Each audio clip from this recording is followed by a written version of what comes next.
Sanggar Cerita mempersembahkan Sabda Pandita Ratu.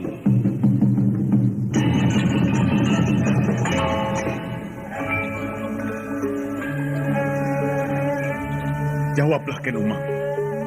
Benarkah kau berada di belakang peristiwa ini? Tidak, Tuanku. Hamba tidak berada di belakang peristiwa yang baru saja terjadi. Kau tidak berbohong, Ken Umang? Baginda Tuanku tidak percaya kepada hamba. Jawab pertanyaanku. Kau tidak berada di belakang peristiwa ini? Tidak. Umang, aku minta jawab dengan kejujuranmu. Janganlah kau menimpakan sebuah kesulitan kepadaku. Jika sampai terjadi sesuatu pada Pangeran Pati, maka semua orang di Singasari akan menuduhku. Akulah sebenarnya yang melenyapkan Anusapati. Ayo, jawablah, Ken Umang. Baginda, hamba tidak mau Baginda bersikap kasar seperti itu kepada hamba. Hamba sudah menjawab bahwa hamba tidak berada di belakang peristiwa itu. Hamba mengatakan sebenarnya, hamba memang berkepentingan dengan lenyapnya Anusapati itu, karena ia akan menjadi duri di dalam daging hamba.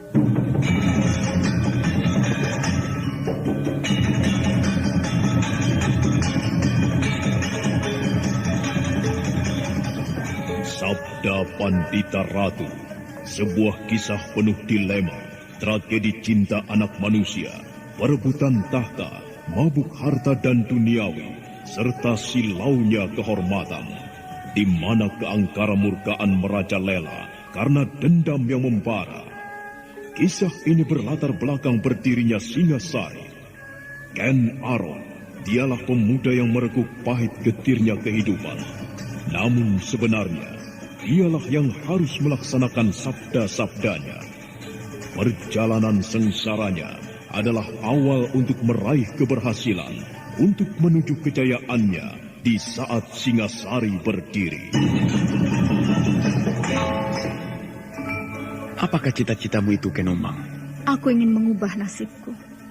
Aku bosan dengan kehidupanku selama ini yang terlunta-lunta, akrab dalam pelukan kemelaratan. Kadangkala aku berangan-angan, aku adalah seorang istri dari Patih. Bahkan lebih gila lagi, aku berangan-angan, andai kata aku adalah seorang permaisuri, maka akan terhapus semua masa silamku, terhapus lenyap, tidak bersisa semua kenangan buruk yang kumiliki. Itulah cita-citaku, Kakang Ken Arok. Bagaimana dengan kau, Kakang? Aku ingin menjadi seorang raja.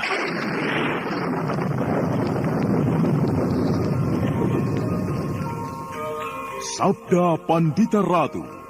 Naskah ditulis oleh Pondra Swasti Langit, diolah oleh Agung Bahrodi, didukung oleh artis-artis terkemuka Ferry Fadli, Eli Ermawati, M. Abud, Ivone Rose, dan lain-lain.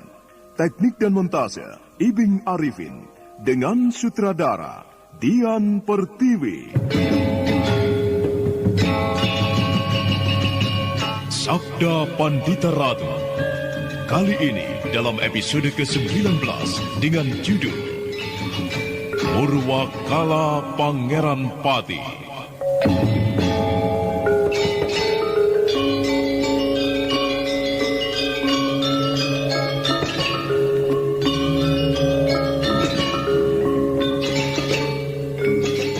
Dalam seri ke-553 ini, dengan para pemain, M. Abud sebagai Ken Arok, Eli Ermawati sebagai Ken Dedes, Lili Nur Indasari sebagai Ken Umang, Susi sebagai Emban Matesi, Haris sebagai Ladrang Prawoto, Suryadin sebagai Kesing Kanioko, Arya sebagai Jompo Keling, dan Asdi Suhastra, pengantar cerita.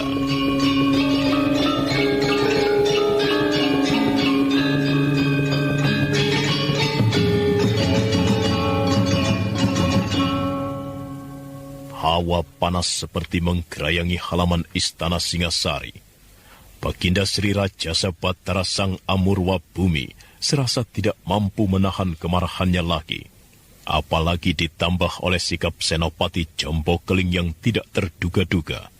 Jompo Keling dengan tegas menunjukkan rasa tidak senangnya dengan mengajukan pengunduran diri bukan saja di hadapan raja, tetapi juga disaksikan oleh beberapa prajurit yang lain. Kau sadar dengan kata-katamu itu, Senopati Jombok Keling? Hamba tuanku, hamba sadar sepenuhnya dengan apa yang hamba katakan. Dengan cara seperti inikah kau mengajukan permintaan mundur dari keluarga keprajuritan Singasari? Hamba tuanku. Kau tahu bahwa caramu itu menumbuhkan rasa tidak senang kepadaku. Hamba tuanku, hamba mengerti. Bagus, aku hargai Jombok Keling. Sangat aku hargai. Aku senang dengan sikapmu yang jantan. Jarang aku lihat orang berani bersikap jantan di hadapanku. Namun kini aku melihatnya dan orang yang melakukannya adalah kau. Baik, Jombok Keling. Dengan disaksikan oleh para prajurit yang ada ini, aku turuti permohonanmu. Mulai sekarang kau bukan lagi prajurit Singasari. Mulai sekarang, apapun yang kau lakukan serta apapun yang akan kau alami, bukan tanggung jawab dari keprajuritan Singasari lagi. Nah, aku izinkan kau melepaskan pertanda-pertanda kepangkatanmu sekarang juga. Biar para prajurit yang lain menyaksikannya dan menjadi saksi atas apa yang menjadi pilihanmu. Ternyata tanpa rasa ragu-ragu sama sekali, Senopati Jombok Keling melepas tanda-tanda kepangkatan yang dikenakannya. Senopati Diposari merasakan denyut jantungnya serasa akan berhenti. Senopati Diposari sadar sepenuhnya bahwa bahaya besar justru akan membayangi Senopati Jombok Keling dengan sikapnya itu. Ken Arok dapat dengan mudah membunuhnya, meski Jombok Keling bersembunyi di liang semut sekalipun. Demikian juga dengan para prajurit yang menyaksikan. Perasaan mereka bagaikan diaduk sampai tidak keruan wujudnya. Bagus, kau telah melepas tanda kepangkatanmu, Jombok Keling. Maka mulai saat ini kau bukan lagi seorang prajurit. Kau hanyalah orang biasa. Kalian melihat semuanya. Jombok Keling telah melepas tanda kepangkatannya. Maka mulai sekarang, ia bukan prajurit lagi. Jombok Keling bukan seorang senopati lagi.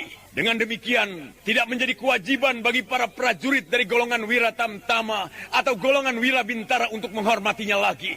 Nah, prajurit, giring orang itu keluar dari halaman istana ini. Cepat! Merah padam wajah Senopati Jombok Keling ketika dipermalukan sedemikian rupa oleh Baginda Singasari. Dua orang prajurit segera menggiringnya dengan tombak teraju menuju keluar regol istana. Senopati Jombok Keling kemudian terlihat bergegas melangkah menuju ke arah timur. Dan perhatian Sri Baginda kembali tertuju kepada Ladrang Prawoto dan Gesing Kanioko. Dua orang itu menggigil ketakutan. Sebut namamu sekali lagi. Hamba. Sebut namamu sekali lagi. Hamba Ladrang Prawoto, tuanku.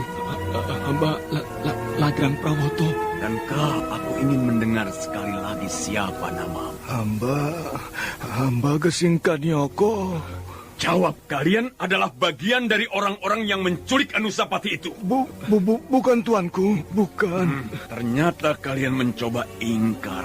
Aku sama sekali tidak senang dengan mulut yang mencela. Ayo katakan, kalian adalah bagian dari komplotan yang menculik Pangeran Pati. Ampuni hamba, tuanku. Hamba bersalah. Hamba terbujuk rayu mulut Ki Buyut yang bermaksud membunuh Pangeran Pati itu. Hamba menyesal, tuanku. Hamba menyesal. Baiklah. Sekarang sesalilah kematian kalian di neraka sana. Jangan, tuanku. Matilah kalian berdua. Apakah yang akan tuanku lakukan itu? Wajah Ladrang Prawoto dan Gesing Kanioko sangat pucat. Mereka merasa bahwa saat kematian mereka sudah sangat dekat. Namun bukan saja kedua orang itu yang merasa umurnya sedikit lebih panjang, tetapi Ken Arok pun tersentak kaget. Demikian juga dengan para prajurit dan senopati yang perhatiannya tertuju pada nasib Ladrang Prawoto dan Gesing Kanioko. Terkejut ketika diusik oleh suara seorang perempuan. Adalah Ken Dedes yang melangkah dengan tatapan lurus tertuju pada Ken Arok. Layakkah kedua orang itu mendapatkan hukuman yang demikian berat, tuanku? Tuanku, mengapa tuanku akan membunuhnya? Bolehkah hamba mengetahui jawabannya? Mereka kenapa, tuanku? Mereka telah berkomplot bermaksud membunuh Anusapati.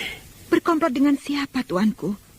Bisakah hamba mengetahui kedua orang itu berkomplot dengan siapa? Tentu sangat disayangkan sekali jika keduanya keburu mati, namun belum sempat menyebut dengan jelas dan tegas siapa orang yang berada di belakangnya. Mereka layak dibunuh, Ken Dedes. Mereka bermaksud mencelakakan Pangeran Pati. Hamba tuanku, hamba bisa mengerti apa yang tuanku katakan. Tetapi siapakah mereka berdua itu? Mereka tidak lebih dari sekedar suruhan, bukan? Tetapi siapa yang menyuruh mencelakakan anakku? Apakah mereka yang berada di belakang orang itu tidak layak untuk mendapatkan hukuman, tuanku?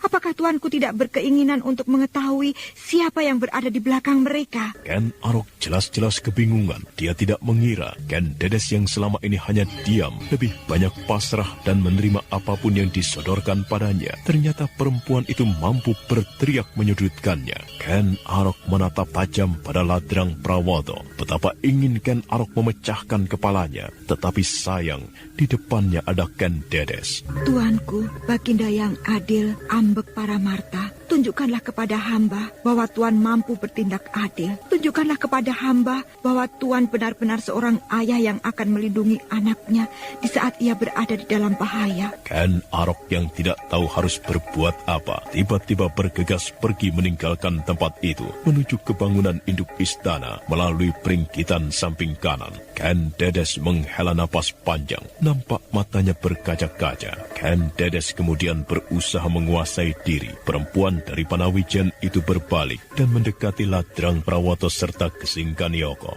Kedua lelaki itu gemetar ketakutan. Ampun, ampuni hamba tuanku. Hamba mohon ampun. Benarkah kau bermaksud membunuh anakku, Pangeran Pati Anusapati? Ampun, Tuan Putri. Hamba mengaku bersalah, tetapi hamba hanya suruhan, Tuan Putri. Benar, Tuan Putri. Kami berdua hanya suruhan, Tuan Putri. Siapa yang menyuruh kalian? Seorang emban menghubungi kami. Emban itu yang menyuruh kami untuk mencarikan Dukun Teluh, Tuan. Dukun Teluh? Untuk apa? Untuk apa Dukun Teluh itu, Kisana? Untuk membunuh Pangeran Pati, Tuan Putri. Sebut siapa yang menyuruh. Siapa yang berdiri di belakang emban itu? Siapa, Kisana? Tuan Putri Ken Umang, Tuan. Ampuni hamba, Tuan Putri. Hamba mohon ampun, Tuan Putri. Ampunilah hamba, Tuan Putri. Gempar yang tengah melanda halaman istana itu serasa menghentak pula dada Ken Umang. Ban Matesih dengan tergopoh-gopoh dan dengan wajah yang sangat pucat menghadap Ken Umang. Dengan terbata-bata, Ban Matesih menceritakan apa yang terjadi. Ken Umang mendengarkannya dengan seksama dan dengan perasaan amat tegang. Kau tidak sedang mengigau, Ban Matesih? Hamba, Tuan Putri. Hamba berkata sebenarnya. Hamba tidak mengerti bagaimana bisa terjadi. Rupanya kau telah bertindak ceroboh, Ban Matesih. Hamba, Tuan Putri. Hamba merasa telah bekerja sebaik-baiknya. Jika perkembangannya seperti ini, hamba tidak tahu. Mungkin kedua orang itu yang telah bertindak ceroboh, Tuan Putri. Lalu bagaimana, Tuan Putri?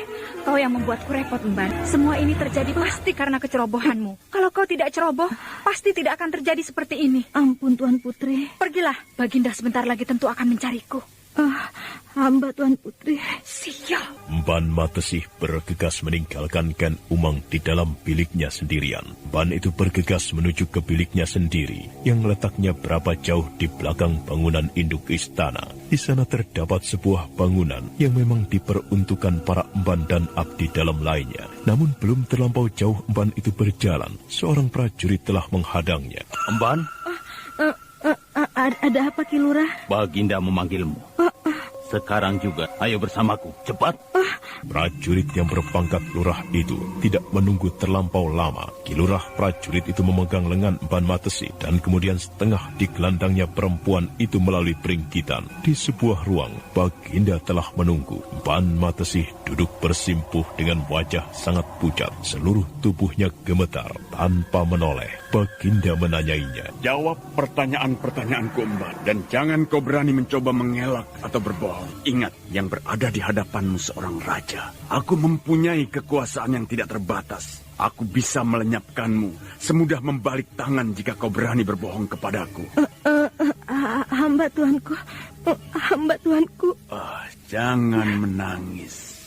Aku muak dengan suara tangisanmu. Mendengar suara tangismu yang membuat aku muak itu juga sudah cukup menjadi alasan bagiku untuk menyingkirkanmu. benarkah Tuan Putri Ken Umang telah memerintahkan kepadamu untuk mencari seorang dukun teluh? Hamba tuanku, hamba sekedar disuruh. Jangan menjawab yang lain selain yang aku tanyakan, mengerti? Hamba tuanku. Perintah apa yang diberikan kepadamu, Emban Matesi? Hamba diperintah untuk mencari dukun teluh. Dukun itu harus membunuh Pangeran Pati. Hamba mohon ampun tuanku. Siapa nama dukun teluh itu? Namanya Ki Buyut Reraton tuanku. Ceritakan dengan jelas. Apa saja yang telah kau lakukan untuk memenuhi perintah Tuan Putri Ken Umang itu? Dengan terbata-bata, Ban Matesih menceritakan semua apa yang telah dilakukannya pada Baginda Singasari. Ken Arok mendengarkan apa yang dipaparkan Emban Matesih itu dengan wajah yang keruh. Ken Arok merasa berada di persimpangan jalan. Demikianlah tuanku. Hamba mohon ampun. Hamba sangat menyesal tuanku. Emban. Hamba tuanku. Untuk kali ini aku akan memaafkan, tetapi aku perintahkan kau menyumpal mulutmu sendiri. Jangan kau jual cerita di pasar-pasar, mengerti? Hamba mengerti tuanku. Akan lebih baik jika kau tidak perlu menampakkan diri di jalan-jalan. Mungkin orang sudah pada bosan melihat wajahmu, Emban. Sudah, pergi sana. Wah, mengapa denganmu, Matesih? Tidak biasanya kau menangis. Apa yang kau tangisi, ya? Ada apa, Matesih? Aku ingin mati saja. Loh, kenapa? Mengapa kau ingin mati, Matesih? Persoalan apa yang membuatmu ingin mati, ya? Ambilkan aku pisau. Loh, kowe iki waras apa ora toh? Aku ingin mati. Aku ingin mati. Sementara itu, di saat yang bersamaan Ken Arok telah berada di bilik Ken Umang. Beberapa saat lamanya Ken Arok hanya berjalan hilir mudik di ruangan itu tanpa mengucapkan sepatah kata pun. Meski mencoba untuk setegar apapun, namun ternyata Ken Umang terlihat gelisah. Perempuan yang duduk di bibir pembaringan itu menundukkan kepala dan sesekali melirik suaminya. Ternyata Ken Umang tidak berani berbicara mendahului suaminya. Aku tidak habis mengerti. Bagaimana kau bisa melakukan hal itu, Umang? Di luar sana gempar dan aku tidak mampu untuk membendung. Semua orang sesingasari akan membicarakan peristiwa yang terjadi hari ini. Anusapati hilang. Hamba tidak tahu siapa yang melakukannya, tuanku. Hamba tidak berada di belakang penculikan Pangeran Pati itu. 2 orang pecundang mengaku berkomplot denganmu untuk melenyapkan Pangeran Pati. Bagaimana? Apakah kau akan mengingkarinya? Mengapa diam, Ken Umang? Bagaimana jika hal itu hamba katakan sebagai sebuah fitnah, tuanku? Fitnah?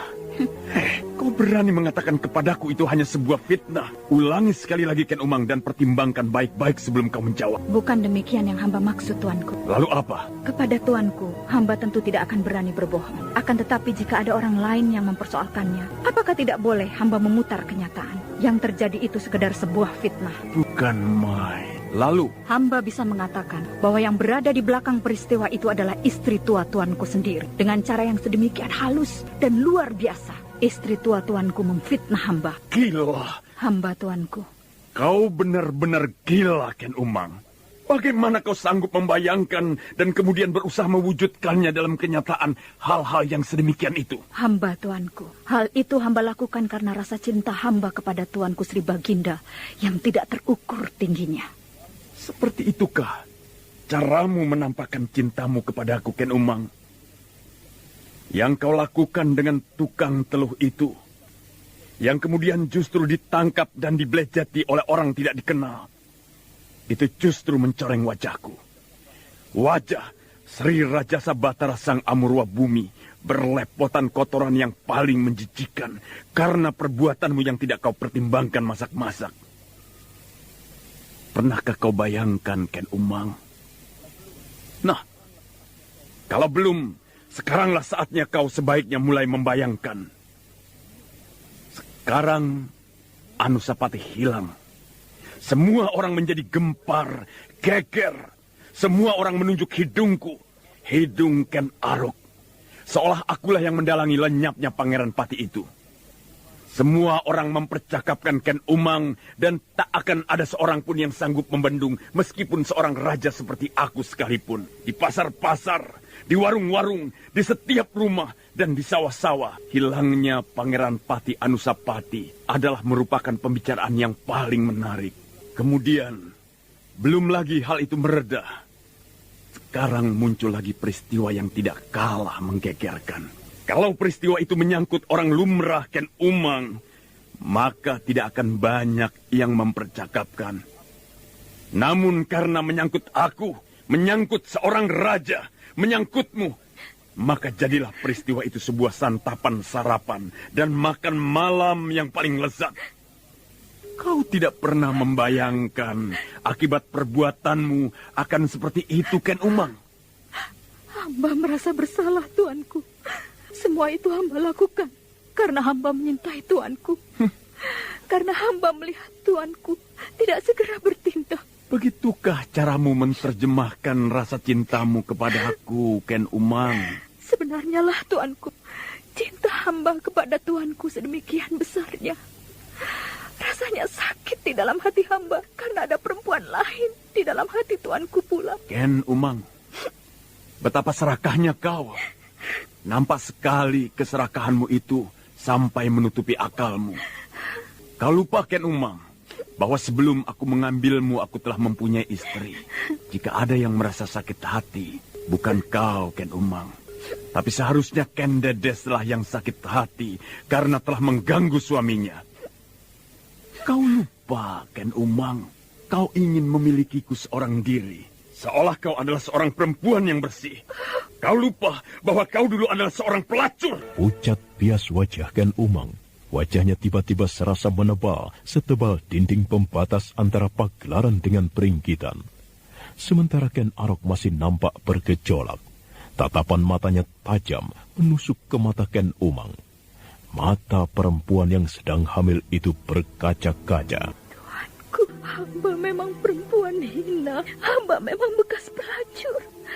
Tetapi yang namanya pelacur itu, entah mengapa Baginda yang adalah seorang raja berkenan menyentuh tuanku. Lebih baik izinkan hamba untuk kembali ke kampung halaman asal hamba. Apa? Hamba tidak layak untuk mendampingi tuanku di sini. Kembalikan hamba ke desa asal hamba. Ken Arok menatap wajah Ken Umang dengan seksama. Tatapan matanya kemudian turun ke perut perempuan itu yang nampak semakin membesar. Aku tidak mengira jika aku masih berkesempatan hidup, memperpanjang hidup. Seperti mimpi, tubuhku masih terasa panas dingin sampai sekarang. Punggungku serasa masih dirambati semut ribuan banyaknya. Hampir saja kita mati, Ladrang. Iya. Nyaris saja kita menjadi mayat yang terkapar. Dan barangkali oleh Baginda diperintahkan menghanyutkan ke sungai. Atau menjadi santapan anjing. Aku tidak habis mengerti dengan Tuan Putri Ken Dedes. Betapa putih hati Tuan Putri Ken Dedes itu. Aku semakin tidak habis mengerti mengapa kita bisa terpengaruh oleh bujuk rayu Tuan Putri Ken Umang yang berhati culas itu. Benar-benar sebuah pengalaman yang paling mengerikan. Akan tetapi, itu belum berarti kita sudah bebas dari bahaya Kakang Gesing. Ya, sewaktu-waktu Baginda bisa muncul di hadapan kita dan mencekik leher kita. Iya. Atau Baginda bisa memerintahkan kepada para prajurit untuk memburu kita. Kita ikuti saja petunjuk Tuan Putri Ken Dedes.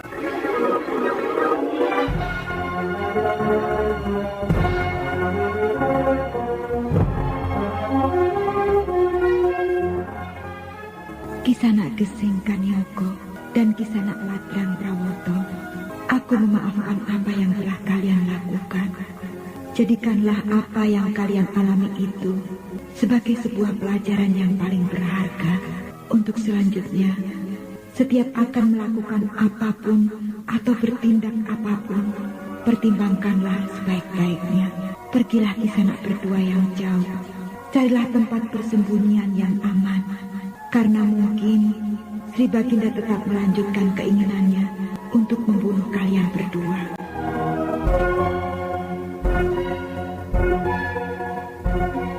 Terngiang, terbayang-bayang apa yang diucapkan oleh Putri Ken Dedes di benak Ladrang Prawoto dan Gesing Kanioko. Kedua orang itu segera bangkit setelah duduk beristirahat beberapa saat lamanya. mereka segera melanjutkan perjalanan untuk minggat sejauh-jauhnya, menghindari kemurkaan Sri Baginda yang mungkin tetap membayangi mereka. Sebenarnya lah, beruntunglah Ladrang Prawoto dan Gesing Kanioko, karena Baginda tidak memikirkan mereka lagi. Saudara pendengar, untuk mengetahui jawabannya, ikutilah kelanjutan kisah ini dalam seri berikutnya. Sampai jumpa.